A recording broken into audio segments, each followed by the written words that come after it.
Bomanyi nga wasavingako mu police n'owumula. Bomanyi wasavingako mu prison n'owumula. Bomanyi wasavingako mu PDF n'owumula.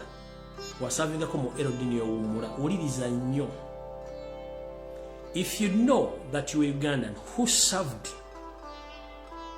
in Uganda police forces, prison, UPDF, and LDU, please listen very carefully. There is a mission which is well organized and planned by Museveni. Because as we speak right now, the man is in panic. He doesn't know what is next right now. He fears that all people who used to serve under these security agencies, they might gang up with other Ugandans to top up his government.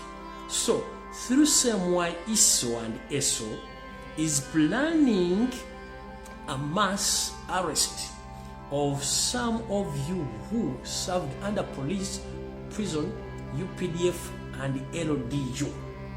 Because he fears that anybody who knows how to use gun might gang up with indigenous Ugandans and other group to top up his government. Nchiddamu.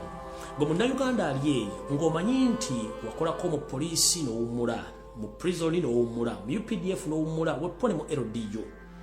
Museveni ali mu kutya era asula alogootana nga yaloga mujjawe nti gyogera ne mujjawe azizza omulyo nga akimanyi bulungi nnyo ewakali mu kibira katandise omumyuka. Simbi zimwe ku BMP alota alogootana nga avudde mu refugee camp Entebbe ne Nakasero emuwoomera gyobera nti yajjajjaawe. Wetwogeredde essaawa zino ali mu kutya ng'eyabbye Neyiba kubanga Neyiba aba amanyi entambulayo n'ensula. Museveni ono akimanyi bulungi nnyo nti abantu bangi nnyo essaawa zino bamukyaye. He knows it. Museveni knows it very well that 90% of all Ugandans, they don't like him anymore. 90%. They don't like him, including those who are serving in his government, including those in diaspora, and those who still in Uganda. They hate him and they don't love him. So Museveni is in fear that if all these people who used to serve in these sectors, they might gang up with indigenous Ugandans and chase him away from Uganda. So he's planning a massive arrest across the country to search and find whoever served under these groups of services so that you can be arrested and put under custody, and even you might be end up killed in such operation. So mbategeeza Museveni ateekateeka okukola operation ey'okunoonya nakolako mu LDU, nakolako mu UPDF, nakolako mu police. Akimanyi nti nammwe kennyini temumwagala, abasinga obungi temwafuna busiimo bwammwe, mukyabanja n'emisaala gyammwe, abamu amukowadde abatidde abantu bammwe, abamu temulina kyakulya naye nga musaavinze eggwanga lyammwe.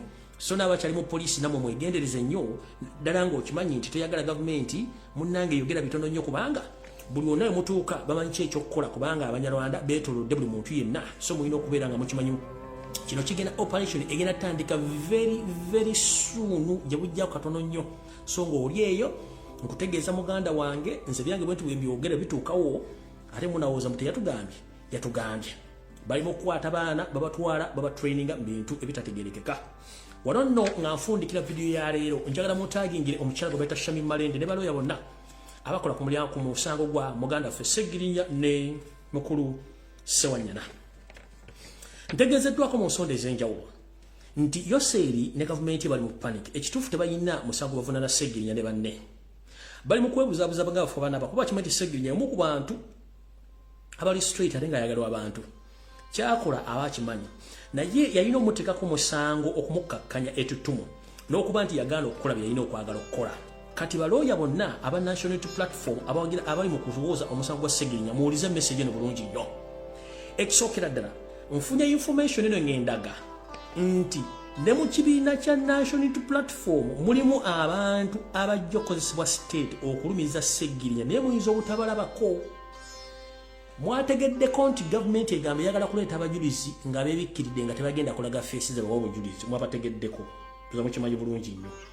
abamu ku bajulizi bayinza okujja nga byoba kunenga bali mu national platform okulumiriza naye kulinnya kugafulumidde kwabaddeko Kazibwe Bashir gwe sikyasobola kusikyatya kwogera kuba nakwogera dda nze nakusookamu Kazibwe Bashir y'omu ku bajulizi abayinza okuleetebwa okulumiriza Robert okulumiriza muganda we Ssegirinya Muhammad either ayinza okwapiyalinga oba ayinza okuleeta amaloboozi ge naye nga amaloboozi gano agamba ayinza obutapiyalinga baleeta amaloboozi nga bakyusiza amaloboozi gano ku bantu aboogera naye nga obujulizi obutali butuufu kubanga babuliddwa obujulizi obutuufu obulumeka yensonga lwaki ne gwe baleese okwogera physical yagambye ne bamugamba okwogera mu kakabika ge tabimanyi kuba tebalina bujulizi so balooya mwenna abali ku musango gwa Ssegirinya mu kimanyi state talina mujulizi ogu bagenda kukozesa abo bakirumira mpiri bbiri abatulimu bakozesa okujja okulumiriza omukulu naye nga bayinza okujja nga besibye obukookolo obutayagala bantu kubategeera nti bebbo ku bo naye nga Kazibwe Bashir y'omu ku bo erinnya libampadde ndizo mutegedde bulungi nnyo so balooya mutegere bulungi nnyo nti Museveni talina mujulizi n'omu ku musango balumiza ku Ssegirinya okitegedde bulungi talina musango naye bakirumira mpiri bbiri abamu bali mu nuupu bye bayinza okuvayo ku obujulizi obuli recording nga tebaagala kujja naye nga ate bonna bufu so balooya mukitegere nnyo kati mutandika okugobera kesi ya Ssegirinya ne ba witness ba high witness oba abalumiza Ssegirinya ebigwe bagenda okwogera amaloboozi mugawulize ganze bagenda kukwatibwamu oba okukyusibwamu naye nga obujulizi bwawa tebukwatagana ekyo mugenda kyevulirako naaga ngenze ejja kubeera wano nga mbalaba era nga mukitegeera bulungi nnyo nga bwentera okubagamba ebintu ebyo mukitegedde bulungi nnyo so nno butyo nakulabako Katonda aba akyadde mukkiriza okugenda kwayo kuno enswaswa etayanula yereega engalabe